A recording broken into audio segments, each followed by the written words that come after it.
University మంచి భవిష్యత్తు కోసం తెలుగు విద్యార్థులు ఇష్టపడే యూనివర్సిటీ. ఎలా కాంటాక్ట్ అయ్యాను నిన్ను?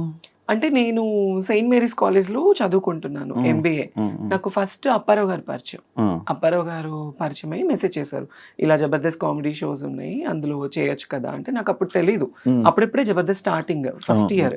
సో తర్వాత చూసి నాకు ఇంట్రెస్ట్ వచ్చి, నేను చిన్నప్పటి నుంచి స్కూల్స్లో మంచి సింగర్, మంచి డాన్సర్, కల్చరల్ ప్రోగ్రామ్స్ లో బాగా పార్టిసిపేట్ చేస్తాను. నాకు చాలా ఇంట్రెస్ట్ అనమాట, డాన్స్ అంటే చాలా ఇష్టం. సో అలా రాకింగ్ రాకేష్ నంబర్ ఇచ్చారు. తన టీంలో ఎవరు లేడీ ఆర్టిస్ట్ లేరు అంటే అప్పుడు నేను తనకి కాంటాక్ట్ అయ్యాను. ఫస్ట్ తను రెస్పాండ్ అవ్వలేదు, చూద్దామన్నారు. మా కాలేజ్ కి గెస్ట్ గా వచ్చారు చలాకి చంటి, రాకింగ్ రాకేష్, నాగి, ఫనీ, వీళ్ళు గెస్ట్ గా వచ్చారు యాన్యువల్ డే కి. సో ఆ టైంలో గుంటూరులో సెయింట్ మేరీస్ కాలేజ్ నేను చదువుకుంది, ఎంబీఏ ఫస్ట్ ఇయర్. అప్పుడు చదువుకున్నప్పుడు నన్ను పల్లకీలో తీసుకొచ్చారు మా స్టూడెంట్స్ అందరూ. నేను మంచి టాపర్ స్టూడెంట్ అప్పుడు, కాలేజ్లో మంచి సపోర్ట్ ఉండేది. సో వాళ్ళు అలా తీసుకొచ్చి స్టేజ్ మీద వాళ్ళు స్కిట్స్ చేస్తుంటే వాళ్ళతో పాటుగా నేను కలిసిపోయాను. సో నా లుకింగ్, నేను ఫస్ట్ టైం గెటప్ వేసుకోవడం అప్పుడే చూసి ఇంకా చలాకి చంటి అన్నాను, రేపు వచ్చేసే సెట్ కనేసారు. రాకేష్ అన్నయ్య నాతో మాట్లాడి ఆయన ఫస్ట్ ఆయనే తీసుకున్నాడు. చలాకి చంటి మంచి పరిచయం. మరి మొన్న ఆయనకి హెల్త్ బాగాలేదు, మాట్లాడాడు, మన బాధపడ్డాడు. మాట్లాడాను. తను ఉన్న జబర్దస్త్ లేడీ ఆర్టిస్టులు అందరికన్నా నాతో బాగా క్లోజ్ ఉంటాడు చంటి అన్నయ్య.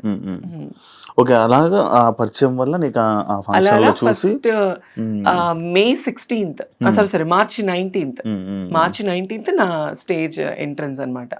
First episode rocking Rakesh team లో. మీకు లైఫ్ ఇచ్చింది ఎవరు? రాకింగ్ రాకేష్, చంటి అన్నయ్య, వాళ్ళిద్దరు మెగా. కాదు అప్పుడు చాలా మంది ఉండేవాళ్ళు కదా, వినోద్, నువ్వు. అప్పుడు ఎక్కువ ఎవరు లేరు, వినోద్, శాంతి, పవన్, తర్వాత సాయి, మన పింకీ, నేను, నా తర్వాత హరి తర్వాత వచ్చారు. అప్పుడు నాకు అప్పటి నుంచి చాలా మంది ఇది డౌట్, అప్పుడు మిమ్మల్ని అందరినీ పెట్టడానికి రీజన్ ఏంటి అంటే జబర్దస్త్ అనేది ఒక కామెడీ షో, దానికి ఆడవాళ్ళు మగవాళ్ళు చేస్తే అది రెగ్యులర్, ఒక గెటప్స్ ని తీసుకొచ్చి చేస్తే ఫన్ ఉంటుంది కదా. సో లేడీ గెటప్ల వల్లే ఎక్కువ మంచి పేరు వచ్చింది.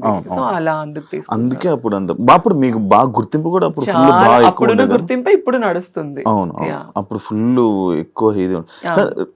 రీసెంట్ గా నేను కొన్ని యూట్యూబ్ లో హల్దీ ఫొటోస్ అవన్నీ పెట్టి ఏంటదే మ్యాటర్,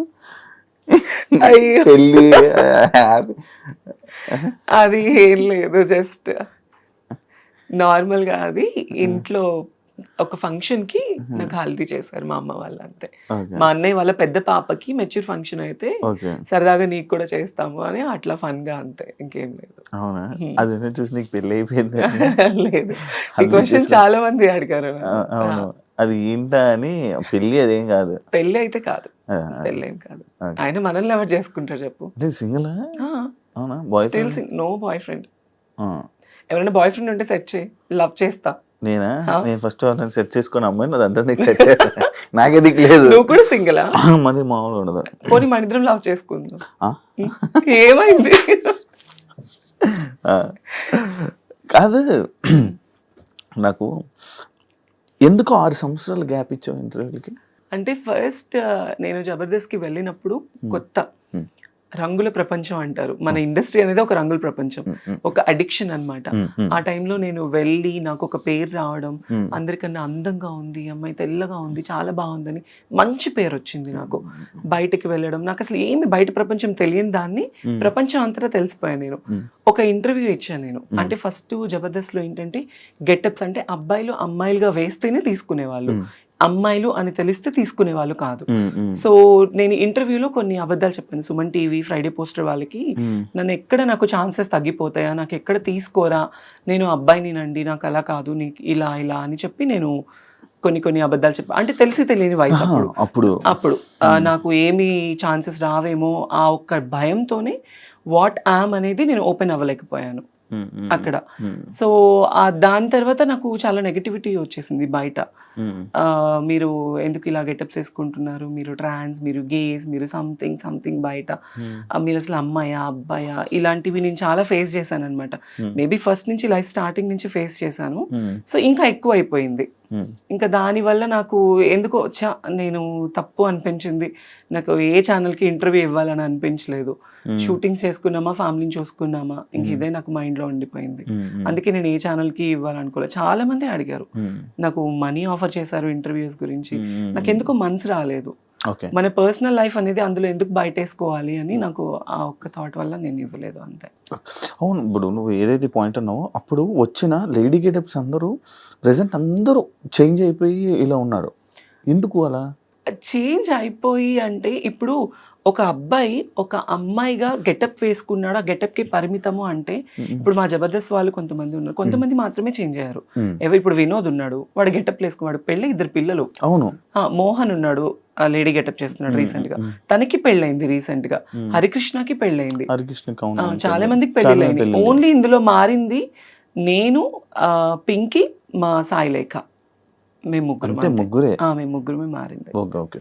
వాళ్ళకి ఎందుకు ఇంకా మిగతా మీతో పాటు ఉన్న మిగతా వాళ్ళు ఎందుకు వాళ్ళకి లైఫ్ లేదు యాక్చువల్లీ, ఇంకా కంటిన్యూ అవ్వట్లేదు జర్నీ? ఏమైంది కంటిన్యూ అవ్వట్లేదు అంటే, జబర్దస్త్ అనేది ఆల్మోస్ట్ ఒక 10 years అయిపోయింది. ఈ 10 years జర్నీలో చాలా మంది కొత్త వాళ్ళు వస్తున్నారు, పాత వాళ్ళు వెళ్ళిపోతున్నారు. సో పాత వాళ్ళలో స్టార్టింగ్ జబర్దస్త్ లో పేరు అనేది కొంతమందికి స్టాండర్డ్ గా నిలబడిపోయింది. చమక్ చంద్ర గారు కావచ్చు, సుధీర్ కావచ్చు, లేడీ గెటప్స్ లో వినోద్, శాంతి ఉన్నప్పుడు చేసుకోవడం, లేదంటే ఈవెంట్స్ చేసుకోవడం. కాకపోతే ఒక షోకి మాత్రమే పరిమితం అయిపోయారు మా వాళ్ళందరూ. ఇంకా బయట మూవీస్ లో తీసుకోవడం, ఒకవేళ ఏదైనా మూవీ ఛాన్స్ వస్తే ట్రాన్స్ క్యారెక్టర్స్, గే క్యారెక్టర్స్, ఇవి తప్ప వేరే క్యారెక్టర్స్ రావట్లేదు. సో అంతే. నీకు వచ్చే ఏమైనా క్యారెక్టర్స్? నేను చేశాను మీ బిగ్ బాస్ అజయ్ గాడు మూవీ. అజయ్ మూవీ పేరే అజయ్ గాడు, ప్లస్ ఇంకొకటి వర్జిన్ స్టోరీస్ అని ఒక మూవీ. నాకు ఇది తమిళ్లో మంచి పేరు వచ్చింది, చాలా మంచి పేరు వచ్చింది నాకు. అందులో ఏ క్యారెక్టర్స్ ఇచ్చారు? అంటే నేను అమ్మాయి క్యారెక్టరే, కాకపోతే డ్రగ్స్ అమ్మాయి క్యారెక్టర్ అది. యా, అంటే ఒక వ్యాంప్ క్యారెక్టర్ నేను. ఇప్పుడు మన తెలుగులోనే ఇంకా లైక్ నీకు ఆఫర్స్ ఏమైనా రావడం కానీ, ఎలాంటి ఆఫర్స్ ఇవ్వడం చేశారు నీకు? నాకు మూవీ ఛాన్సెస్ వస్తున్నాయి, ఆ టైంకి వస్తున్నాయి, మళ్ళీ తర్వాత మళ్ళీ డేట్స్ చెప్తాము అంటున్నారు, బట్ నాట్ కన్ఫర్మ్డ్. ఒకవేళ ఫిల్మ్ మేకర్ వాళ్ళ సిచ్యువేషన్స్ కూడా మనం అర్థం చేసుకోవాలి కదా. సో అందుకే నేను ఇప్పుడు ఒక ఛాన్స్ వచ్చిందని పరిగెత్తను, రాలేదు అని డల్ అయిపోను. నాకు కావాల్సింది ఏంటంటే, నాకు కొత్త ఆశలు కానీ ఏమీ లేవు నా లైఫ్ లో. నా ఫ్యామిలీని బాగా చూసుకున్నానా, వాళ్ళు బాగున్నారా, వాళ్ళు బాగుంటే చాలు, నేను చచ్చిపోయినా ప్రాబ్లం లేదు నాకు. సో వాళ్ళు బాగుంటే నేను బాగున్నట్లే. ఈవెంట్స్ చేస్తున్నాను, ఈ జబర్దస్త్ చేస్తున్నాను, శ్రీదేవి డ్రామా కంపెనీ చేస్తున్నాను, వాటి వల్ల కొద్ది గొప్ప వస్తున్నాయి, ఈవెంట్ల వల్ల వస్తున్నాయి, నా ఫ్యామిలీకి చూసుకుంటున్నాను అంతే. ఇంకా నాకు సినిమా నేను అంటే ఆఫీసుల చుట్టూ తిరగాలి, మీకు తెలియంది కాదు ఇండస్ట్రీ కష్టాలు. సినిమాలో ఛాన్స్ రావడం అంటే అంత ఈజీ కాదు, ఎంతో కష్టపడితేనే మనకు వస్తుంది. నా 10 ఏళ్ల కష్టం నాకు ఇప్పుడు పేరు.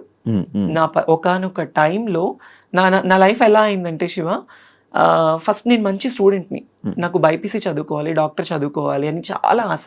మా ఇంట్లో చదివించే స్తోమత లేదు వాళ్ళకి. నేనేంటి చిన్నప్పటి నుంచి ఇంతే, అమ్మాయిలానే. మా ఇంట్లో వాళ్ళందరికీ తెలుసు నాకు ఇట్లా అబ్బాయిలా ఉండడం ఇష్టం ఉండేది కాదు, అమ్మాయిలానే ఉండేదాన్ని. కాలేజ్లో ఇంటర్మీడియట్ డిగ్రీ చదివాను యాదవ జూనియర్ కాలేజ్, మా ఇంటి వెనకమాలే. అందులో బైపీసీ లేదు, చదివించే స్తోమత లేక ఆర్కెస్ట్రాస్ ఉండేవి కదా నార్మల్ పెళ్లిళ్ళకి. ఆ ఆర్కెస్ట్రాస్ లో ఒక డాన్సర్ గా వెళ్ళేదాన్ని. 1000 రూపాయలు, 500, 1500 అలా డబ్బులు తీసుకొని వచ్చి, ఫస్ట్ మాది పూరిల్లు, తర్వాత పెంకుటిల్లు. పెంకుటిల్లు ఉన్నప్పుడు నాకు ఊహ అంత తెలిసింది. తర్వాత నేను ఎప్పుడైతే సంపాదించడం స్టార్ట్ చేశానో అప్పటి నుంచి ఒక రేకులేలు కట్టుకున్నాను. ఈ 10 ఏళ్ళు ఈ జబర్దస్త్ కష్టం వల్ల ఈవెంట్లు చేసి, షూటింగ్స్ చేసి, రూపాయి దాచుకొని, చిట్టీస్ వేసుకొని గుంటూరులో ఒక మంచి హౌస్ కట్టుకున్నా. ఇప్పుడు చాలా మంచి హౌస్ కట్టుకున్నాను, ఒక 3 floors కట్టుకున్నాను. ఫ్యామిలీ అందరినీ సెట్ చేశాను. ఒకానొక టైంలో మాకు తినడానికి లేదు. నేను స్కూల్కి వెళ్ళాలన్నా చినిగిపోయిన బట్టలు, బ్యాగ్ ఉండేది కాదు, చెప్పులు ఉండేది కాదు. మా అమ్మ పొలం పనులకు వెళ్ళి, మా నాన్న బాగా డ్రింక్ చేసేవాడు. ఏ రోజు మా నాన్న ప్రేమ అనేది నాకు లేదు. మా అమ్మ బాగా కష్టపడేది.